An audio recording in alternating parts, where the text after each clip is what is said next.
بسم اللہ الرحمن الرحیم۔ السلام علیکم ورحمۃ اللہ وبرکاتہ۔ جنات آسے بھوت کو جلانے کے لیے حضور نبی کریم صلی اللہ علیہ وآلہ وسلم کا خط مبارک تمام ارواح جنات کے نام۔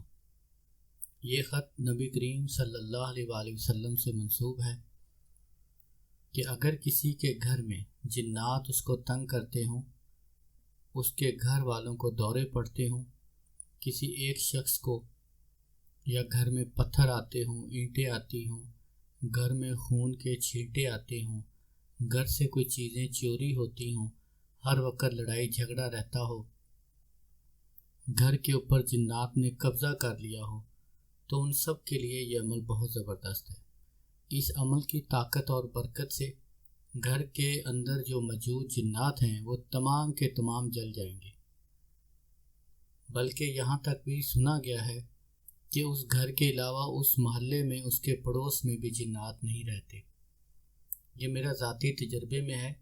میرے پاس اگر کوئی جنات کا ایسا شخص، ایسا مریض آئے جو کہے کہ میرے اوپر جنات ہیں، یا ان کے گھر میں سے کوئی ایک شخص آئے کہ ہمارے گھر میں فلاں کو جنات نے تنگ کیا ہوا ہے، اس کو دورے پڑتے ہوں، وہ چڑچڑا ہو، بلا وجہ لڑائی جھگڑا کرتا ہو، گھر میں خون کے چھینٹے آتے ہوں، ایسی بہت ساری مثالیں جو جنات تنگ کرتے ہوں، تو میں ان کو یہ تعویذ اللہ کے نام سے بنا کے دے دیتا ہوں۔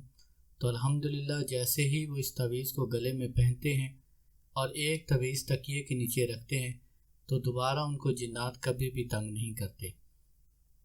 یہ بہت سادہ اور آسان عمل ہے، ہر کوئی شخص اس کو آسانی سے کر سکتا ہے۔ تقریباً ہر دوسرے گھر کے اندر جنات ایسے ہوتے ہیں جو اس گھر والوں کو تنگ کرتے رہتے ہیں۔ تو میں آپ کو یہ مشورہ دوں گا کہ آپ اس عمل کو ضرور استعمال کریں اور اس سے بھرپور فائدہ اٹھائیں۔ عمل کو کرنے کا طریقہ یہ ہے کہ آپ پہلے حسب توفیق صدقہ ادا کریں، اور کسی بھی وقت، کسی بھی دن، باوضو حالت میں آپ یہ خط مبارک نقل کر لیں۔ اس طرح کہ آپ 2 نقش تیار کر لیں، ایک کو لپیٹ کر آپ مریض کے تکیے کے نیچے رکھیں، ایک مریض کو گلے میں پہننے کے لیے دے دیں۔ انشاءاللہ پہلے ہی دن جنات چھوڑ کر بھاگ جائیں گے، بلکہ جل جائیں گے، اور دوبارہ کبھی بھی مریض کو تکلیف نہیں ہوگی۔ جو بھی اس عمل کو کرنا چاہے، ہر خاص و عام کو اس عمل کی اجازت ہے۔